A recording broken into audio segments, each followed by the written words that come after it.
The U.S. House Armed Services Committee is now shedding light on ongoing challenges our nation faces in light of recent and ongoing military operations, both in the Middle East and in South America. It comes after U.S. forces successfully detained Venezuela's president during Operation Southern Sphere, officials citing Maduro's role in overseeing narco-terrorist cartel operations that impeded into the U.S. Meantime, the U.S. military continues to strategically combat alleged narco smuggling routes along our southern hemisphere and the impact that has caused on illegal immigration. NewsNation's Allie Bradley is live for us in Del Rio, Texas, with the very latest, Allie.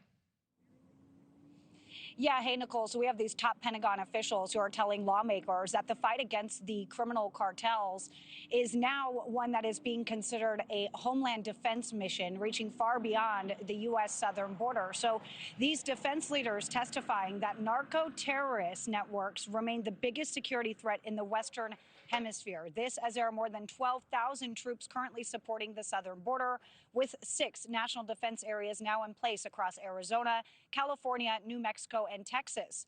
Officials say crossings have dropped to historic lows, but warn the cartel threat is still driving violence, trafficking, and instability across the hemisphere. One congresswoman saying that cartel activity has increased along the border following the killing of CJNG leader El Mencho in Mexico, saying service members are being targeted, their phones are being hacked, and they're getting personally threatening messages. Take a listen. Congresswoman, yes, I'm aware of the threats, and of course any threat to any of our forces is something that not only concerns me, but takes a great deal of attention to make sure that we're addressing it properly. As you mentioned, we work this through JTF Southern Border, and I'm very pleased with the not only the initiatives that General Gardner has taken and General Nowlan before him, but also down to the echelon levels, the commanders on the ground that are working with the Border Patrol agents there. We try to use more unmanned aerial vehicles to do the patrolling as opposed to on foot like we do in other parts of the border because of that treacherous territory. But as you probably learned when you were there, that there are still illegal activity coming across, so having that right posture is extremely important to ensure that we can maintain the seal. Now, the Pentagon says Operation Southern Sphere is targeting those networks beyond the border, with suspected smuggling vessel traffic down 30% in the Caribbean and 25% in the Eastern Pacific.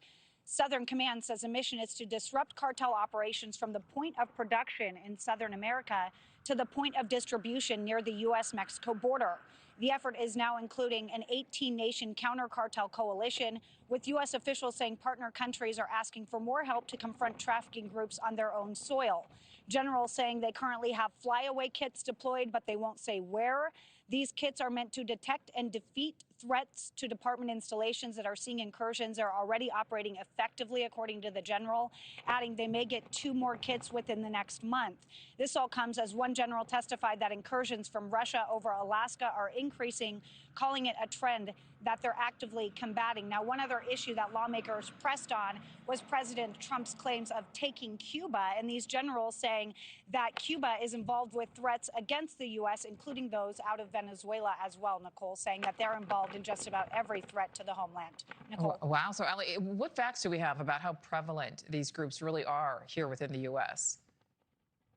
Yeah, so right now when we're talking about Venezuela, we know that Tren de Aragua comes out of Venezuela and is very present in the United States. DHS just confirming to NewsNation here that the violent Venezuelan gang is now present in at least 46 states. That's up from just 25 earlier last year from Congress saying that. Now, what we can tell you here is DHS says this is one of the most vicious gangs on the planet. They rape, maim, and murder for sport. The agency said it has arrested more than 7,800 gang members, including 1,232 individuals associated with TDA and 1,271 individual MS-13 gang members. Now, we talked about that counter-cartel coalition, and some of these countries that are involved, Nichole, are saying they need additional resources, training, and support in order to combat the cartel and these narco-terrorists on their own turf. Now, the president has said the United States will help, even floated the idea of supplying missile support as well. Nichole.